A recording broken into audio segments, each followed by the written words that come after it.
Hello dear would be parents, मैं हूं मधु और स्वागत है आपका मेरे चैनल ट्विंस मामा में। आज मैं आपसे बात करने वाली हूं about the 35th week of pregnancy. आगे बढ़ने से पहले मैं आपसे एक बात शेयर कर लूं कि मैं ट्विन बॉयज की मामा हूं और 35th वीक में मैंने अपने बच्चों को डिलीवर कर दिया था वाया सी सेक्शन इसलिए प्लान करना पड़ा था 35th वीक में क्योंकि कुछ कॉम्प्लिकेशंस आ गए थे। इस बारे में मैंने सब कुछ अपने चैनल में शेयर किया हुआ है कि सी सेक्शन से मेरी डिलीवरी कैसे हुई, इसके पहले प्रेगनेंसी की जर्नी कैसी रही, आगे मैंने रिकवर कैसे किया इस सी सेक्शन डिलीवरी के बाद। इन सारी बातों का एक डिटेल डिस्क्रिप्शन मैंने दिया हुआ है। आप अगर एक वुड बी मॉम है, ट्विन मॉम हो चाहे सिंगलटन मॉम, आप इस पूरे प्रोसेस के बारे में एक आइडिया ले सकती हैं मेरे वीडियोस के द्वारा। अगर आप इंटरेस्टेड हैं तो आप ज़रूर चेक करें। ये वीडियोस आपको मेंटली बेटर प्रिपेयर रहने में काफ़ी मदद करेंगे। 35th वीक ऑफ प्रेगनेंसी में आपका बेबी ऑलमोस्ट एक पाइनएप्पल की साइज का हो जाता है। 18.2 इंचेस का बेबी ऑलमोस्ट अब अच्छे से मैच्योर हो चुका होता है। हाँ, कुछ ब्रेन और लंग्स से रिलेटेड डेवलपमेंट्स अभी भी बाकी रहते हैं। बहुत ज़्यादा लेंथ में बेबी की डेवलपमेंट अब नहीं होती, लेकिन हाँ उसका वेट गेन होता रहता है। बाकी जो भी सिस्टम्स के मैच्योरेशन बाकी है उसके लिए।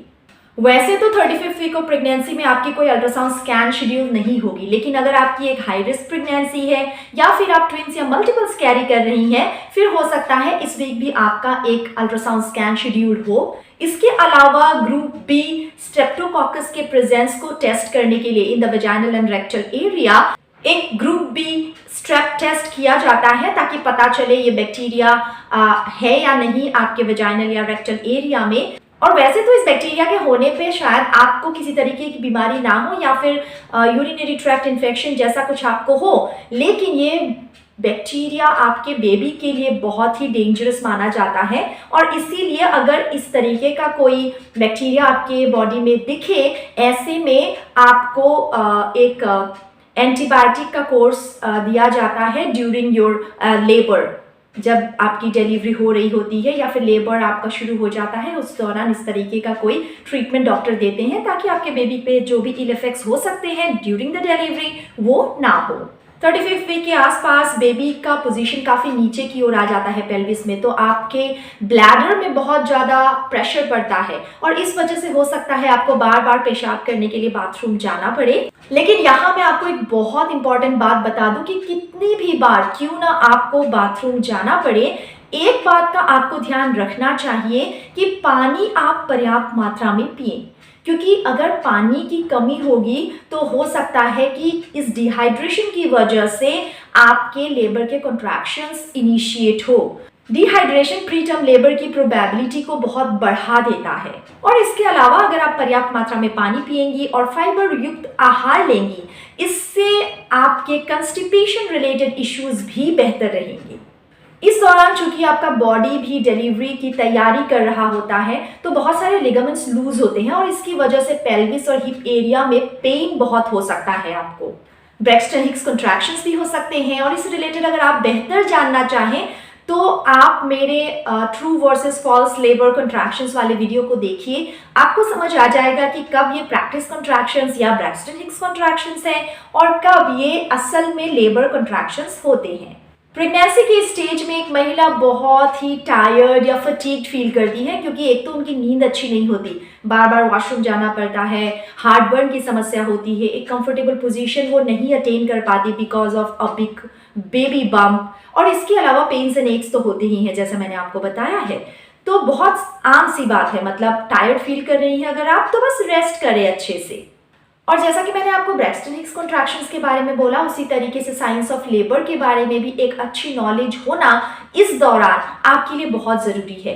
मेरे चैनल में भी इस रिलेटेड वीडियो आपको मिल जाएगा। आप इंटरेस्टेड हैं तो उस वीडियो को ज़रूर चेक करें। मतलब आपको लग रहा होगा कि अभी तो 35th वीक ही है, बार बार लेबर के साइंस के बारे में मैं क्यों बात कर रही हूँ। मैंने आपको बता ही दिया कि मैं एक ट्विन मॉम हूँ और 35th वीक में मैं डिलीवर कर चुकी थी। इसी तरीके से ट्विंस या मल्टीपल्स कैरी कर रही महिलाओं के लिए तो बहुत आम सी बात है कि 35th 36th वीक में उनकी डिलीवरी हो जाए। 37 तक तो कभी कभार डॉक्टर खुद भी इंड्यूस करने के लिए कह देते हैं लेबर, या फिर अगर कोई कॉम्प्लिकेशन दिख गया तो उस दौरान सी सेक्शन भी प्लान किया जाता है। Even in single term pregnancies 11% महिलाओं में देखा जाता है कि प्री टर्म लेबर होने की संभावना होती है या प्री टर्म लेबर उनको होता है। तो इसीलिए लेबर के साइंस को जानना बहुत जरूरी है।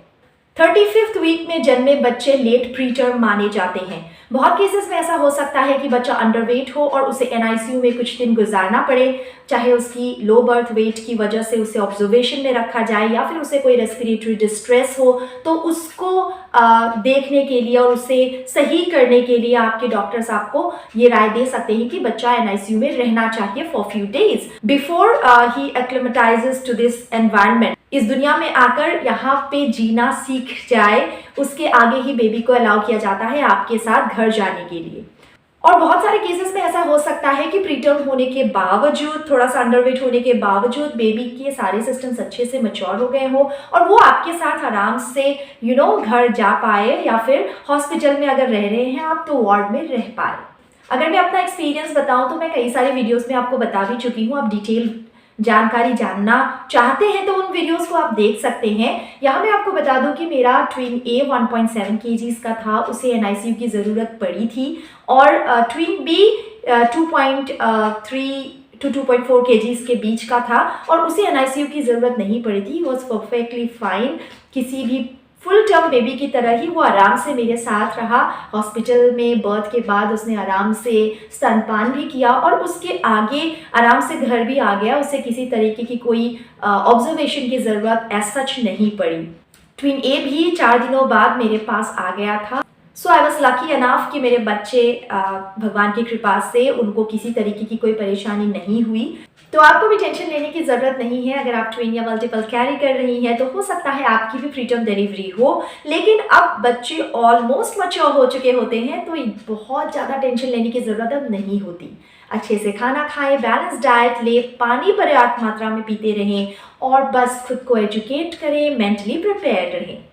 ऐसे ही आने वाले हफ्ते में क्या होने वाला है मैं आपको बताऊंगी आने वाले वीडियो में। चैनल को सब्सक्राइब कर लीजिए। अब आगे आपको पेरेंटिंग की बहुत सारी बातें जानने की ज़रूरत होगी, उस बारे में भी आप खुद को थोड़ा थोड़ा ओरिएंट कर सकते हैं। मेरे चैनल में पेरेंटिंग से रिलेटेड भी कई वीडियोस हैं, तो बस बने रहें मेरे चैनल के साथ, सपोर्ट करते रहें।